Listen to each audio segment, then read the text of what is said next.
भाई राजवर्धन सिंह राठौड़, सभी खिलाड़ी, कोचगण और मेरे युवा साथियों, सबसे पहले तो जयपुर महाखेल में मेडल जीतने वाले,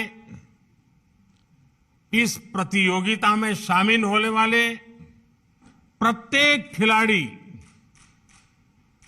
कोच और उनके परिजनों को बहुत बहुत बधाई। आप सब जयपुर के खेल मैदान में केवल खेलने के लिए नहीं उतरे, आप जीतने के लिए भी उतरे और सीखने के लिए भी उतरे। और जहां सीख होती है वहां जीत अपने आप सुनिश्चित हो जाती है। खेल के मैदान से कभी कोई खिलाड़ी खाली हाथ नहीं लौटता। साथियों, अभी हम सभी ने कबड्डी के खिलाड़ियों का शानदार खेल भी देखा। मैं देख रहा हूं आज के इस समापन समारोह में कई ऐसे चेहरे मौजूद हैं जिन्होंने खेलों में अंतर्राष्ट्रीय स्तर पर भारत का नाम रोशन किया है। एशियन गेम्स के मेडलिस्ट रामसी दिख रहे हैं, ध्यानचंद खेल रत्न से सम्मानित पैरा एथलीट भाई देवेंद्र झांझड़िया दिख रहे हैं, अर्जुन अवार्डी साक्षी कुमारी और अन्य सीनियर खिलाड़ी भी हैं। यहां आए खेल जगत के इन सितारों को जयपुर ग्रामीण के खिलाड़ियों का उत्साहवर्धन करते देख मुझे बड़ी प्रसन्नता हो रही है। साथियों, आज देश में खेल प्रतिस्पर्धाओं और खेल महाकुंभों का जो सिलसिला शुरू हुआ है वो एक बड़े बदलाव का प्रतिबिंब है। राजस्थान की धरती तो अपने युवाओं के जोश और सामर्थ्य के लिए ही जानी जाती है। इतिहास गवाह है, इस वीर धरा की संतान ने रणभूमि को भी अपने शौर्य से खेल का मैदान बना देती है। इसलिए अतीत से लेकर आज तक जब भी देश की रक्षा की बात आती है तो राजस्थान के युवा कभी किसी के पीछे नहीं होते हैं। यहां के युवाओं के इस शारीरिक और मानसिक सामर्थ्य को विकसित करने में राजस्थानी खेल परंपराओं का बड़ा योगदान रहा है। सैकड़ों वर्षों से मकर संक्रांति पर आयोजित होने वाला खेल दड़ा हो या बचपन की यादों से जुड़े सितोलिया, रुमाल जपटा जैसे परंपरागत खेल हो, ये राजस्थान की रग रग में रचे बसे हैं।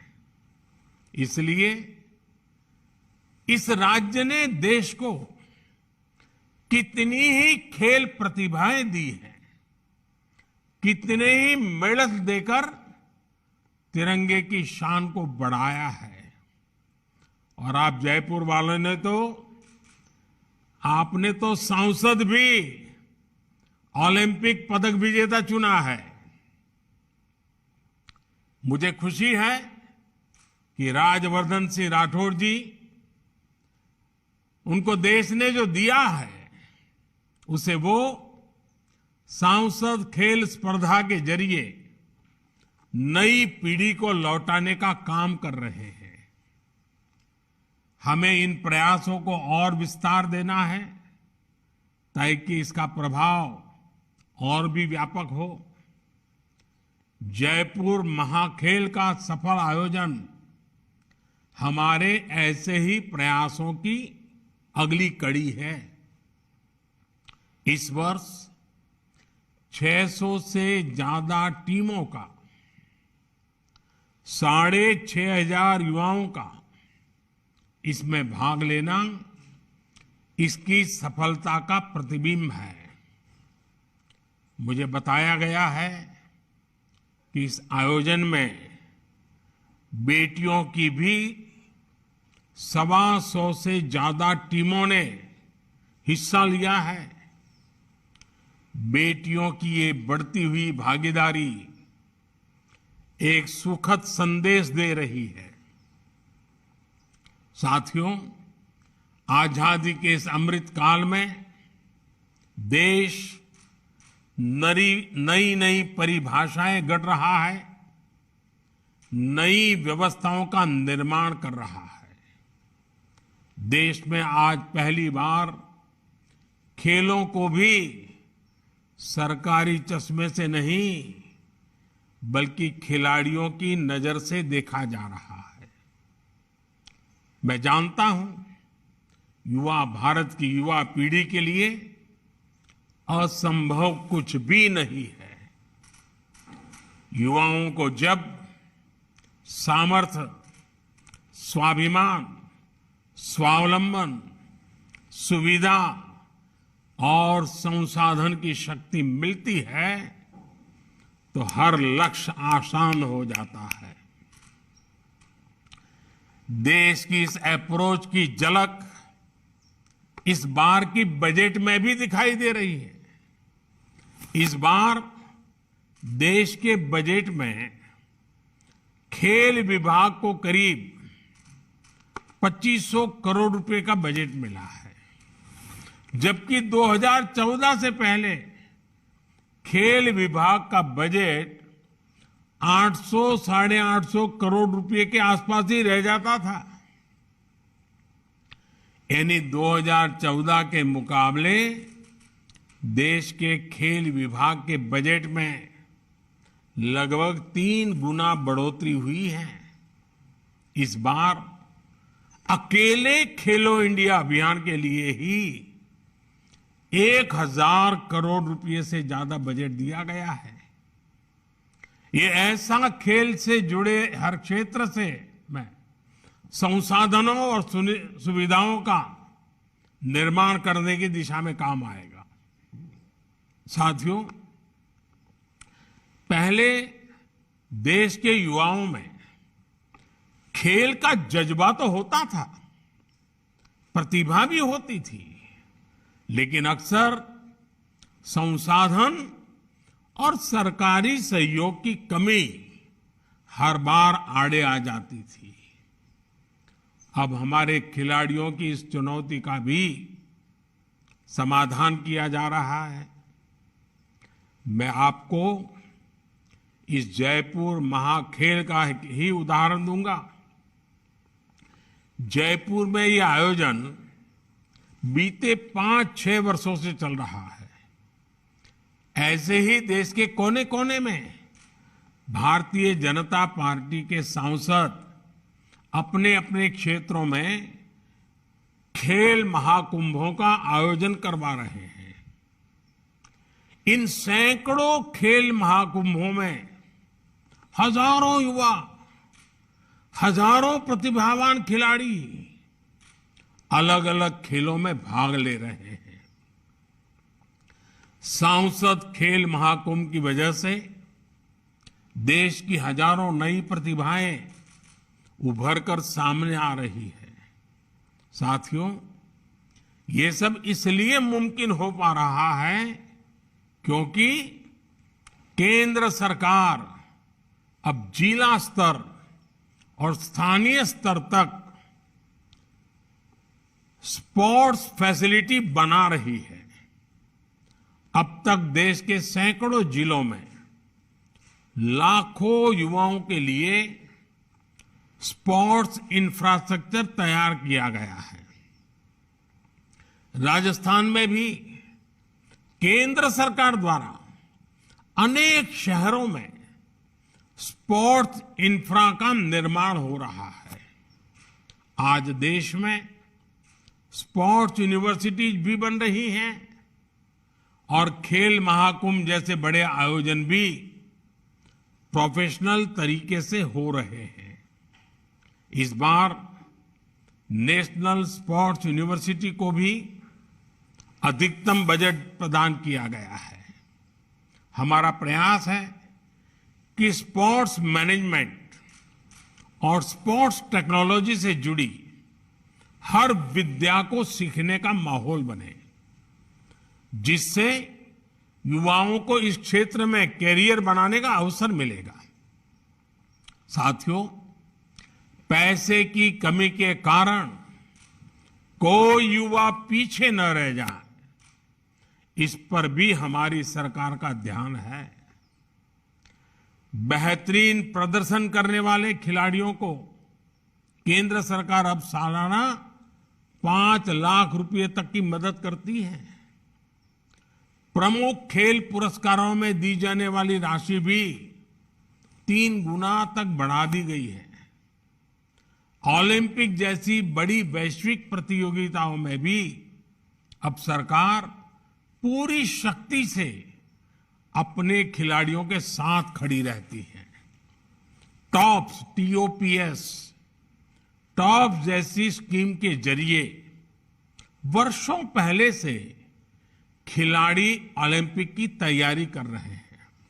साथियों, खेल में आगे बढ़ने के लिए किसी भी खिलाड़ी के लिए सबसे जरूरी होता है अपनी फिटनेस को मेंटेन रखना। आप फिट होंगे तभी सुपर हिट होंगे।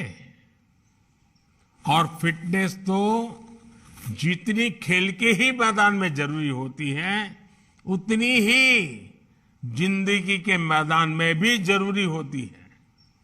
इसलिए आज खेलो इंडिया के साथ साथ देश के लिए फिट इंडिया भी एक बड़ा मिशन है। हमारी फिटनेस में बहुत बड़ी भूमिका हमारे खान पान की, हमारे पोषण की भी होती है।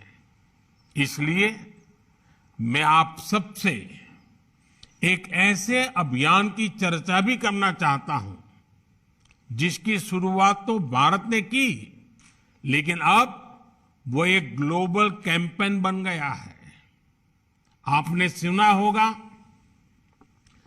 भारत के प्रस्ताव पर यूनाइटेड नेशंस UN वर्ष 2023 को इंटरनेशनल मिलेट ईयर के तौर पर मना रहा है। और राजस्थान तो मिलेट्स यानी मोटे अनाजों की एक बेहद समृद्ध परंपरा का घर है और अब देशव्यापी उसकी पहचान बने, इसलिए ये मोटे अनाज को श्री अन्न इस नाम से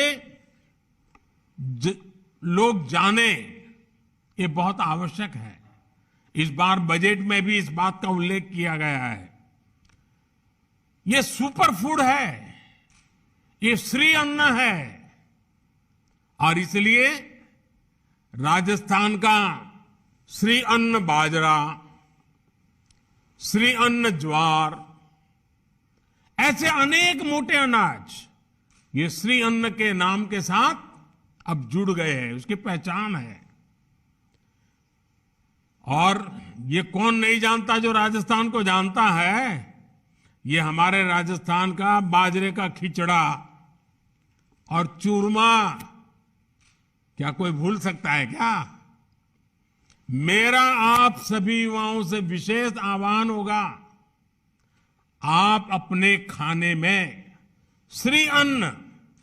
श्री अन्न यानी कि मोटे अनाजों को तो शामिल करें। इतना ही नहीं, स्कूल, कॉलेज, युवा पीढ़ी में खुद ही उसके ब्रांड एम्बेसडर बन करके लग पड़िए। साथियों, आज का युवा केवल एक क्षेत्र में सिमट कर नहीं रहना चाहिए। वो मल्टी टैलेंटेड भी है और मल्टी डायमेंशनल भी है। देश भी इसलिए युवाओं के सर्वांगीण विकास के लिए काम कर रहा है। एक और युवाओं के लिए आधुनिक स्पोर्ट्स इंफ्रास्ट्रक्चर बन रहा है, तो साथ ही बच्चों और युवाओं के लिए नेशनल डिजिटल लाइब्रेरी का भी प्रस्ताव इस बजट में किया गया है। नेशनल डिजिटल लाइब्रेरी के जरिए विज्ञान, इतिहास, समाजशास्त्र, संस्कृत जैसी भाषाएं, हर विषय की किताबें शहर से गांव तक हर स्तर पर डिजिटली उपलब्ध होगी। ये आप सबके लर्निंग एक्सपीरियंस को नई ऊंचाई देगा। सारे रिसोर्सेज आपके कंप्यूटर और मोबाइल पर उपलब्ध करवाएंगे। साथियों, स्पोर्ट्स केवल एक विद्या ही नहीं है, स्पोर्ट्स एक बहुत बड़ी इंडस्ट्री भी है। स्पोर्ट्स से जुड़ी चीजें और संसाधन बनाने से बड़ी संख्या में लोगों को रोजगार भी मिलता है। ये काम ज्यादातर हमारे देश में लघु उद्योग, एमएसएमईज करते हैं। इस बार बजट में स्पोर्ट्स सेक्टर से जुड़ी एमएसएमईज को मजबूत करने के लिए भी कई महत्वपूर्ण घोषणाएं हुई है। ये आपको एक और योजना के बारे में बताना चाहता हूं। ये योजना है पीएम विश्वकर्मा कौशल सम्मान, यानी पीएम विकास योजना। ऐसे लोग जो अपने हाथ के कौशल से, हाथ द्वारा चलाए जाने वाले औजारों से स्वरोजगार करते हैं, सृजन करते हैं, निर्माण करते हैं, उन्हें ये योजना बहुत मदद करेगी। उन्हें आर्थिक सहयोग से लेकर उनके लिए नए बाजार बनाने तक हर तरह की मदद पीएम विश्वकर्मा योजना द्वारा दी जाएगी। हमारे युवाओं के लिए ये भी रोजगार के, स्वरोजगार के बड़े अवसर बनाएगी। साथियों, जहां प्रयास पूरे मन से होते हैं, वहां परिणाम भी सुनिश्चित होते हैं। देश ने प्रयास किए, परिणाम हमने टोक्यो ओलंपिक्स में देखा, कॉमनवेल्थ खेलों में देखा, जयपुर महाखेल में भी आप सबके प्रयास भविष्य में ऐसे ही शानदार परिणाम देंगे।